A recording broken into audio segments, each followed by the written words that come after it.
Alright, so in this video, I'm going to be taking a look at the new Hobbywing 1080 brushless ESC, Quick Run 1080.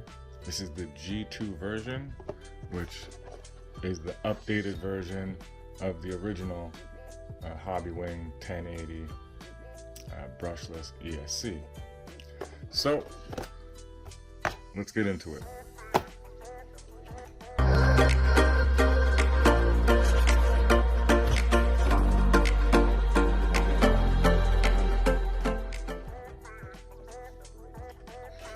Now, there's a few new features that the new updated ESC has over the old version.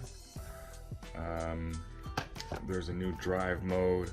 It's supposed to work 10% cooler, but these features really don't seem to really apply to the Lowriders. They do have an updated spec where it says 8.4 volts you can run through the internal BEC and power the receiver, but as we've already tested, that's at a 5 amp max limit, and just 2 rear servos that are high-end servos peaks out that limit and triggers brownouts. So we're still gonna have to use an external BEC to power the servos with one of these ESCs, so it's not gonna give us the ability to eliminate that BEC from it. Also, the new version, while $10 more expensive, does not come with the program card. So if you don't have a program card already, you're going to also have to buy the program card in order to fully program it. You do have the set button on the power, so there's a process of programming it through the beeps and going through the beep sequences and so forth. It gives you the instructions on how to do that, but it's a lot easier to do it with a program card, much more simple, a lot less tedious. So, but it's not really 100% required. I'm not sure if you can do all programming through the beeps, but you should be able to do most programming through the beeps. But if there's anything that you can't, you most likely have to get the program box to do so. So what I'm going to do now is I'm going to crack it out the box. Good looking little ESC. And I'm going to go ahead and install it into this 64 chassis right here.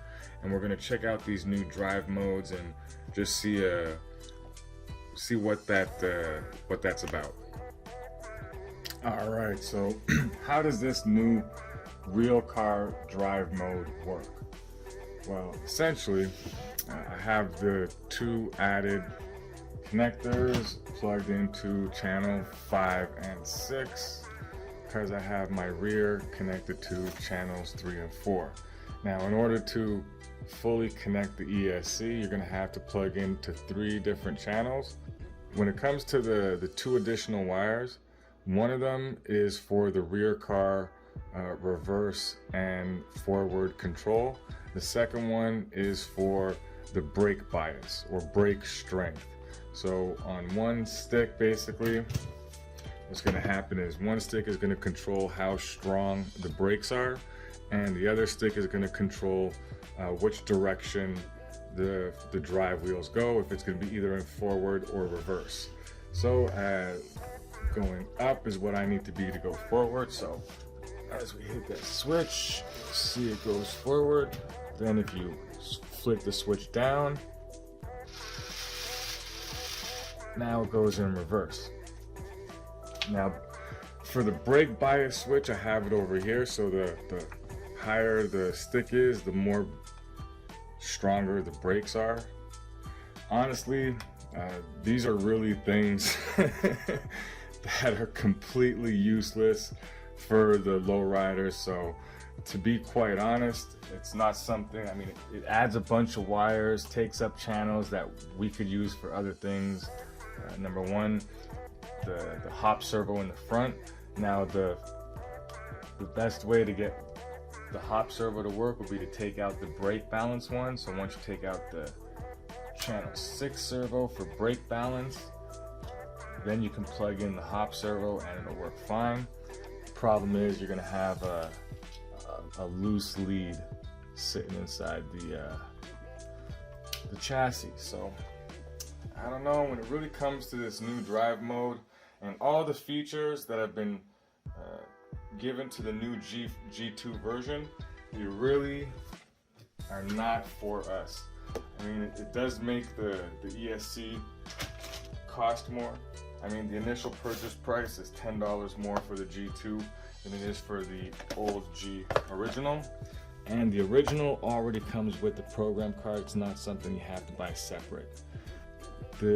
All these new features really have nothing to do with what we're doing with the Lowriders. So in my personal opinion, until they run out of stock for the Hobbywing, I would keep getting this version over the G2. Save yourself some money, save yourself the hassle of having leads doing nothing inside the chassis and features that we really don't need. Also save yourself the money on getting a program card that you're not going to need, that you're not going to get with the G2 version.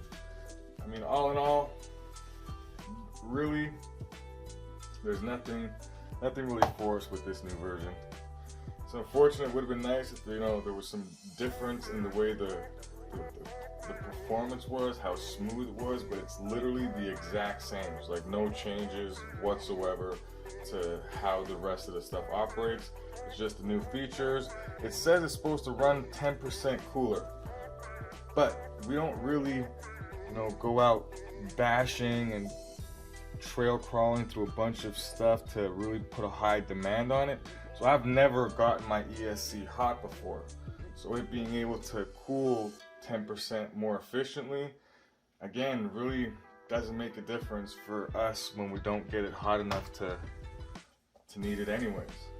So I mean, with that, for me, I'm going to be saying go with the original 1080, skip the new Hobbywing G2. The G2 is not worth it, in my opinion.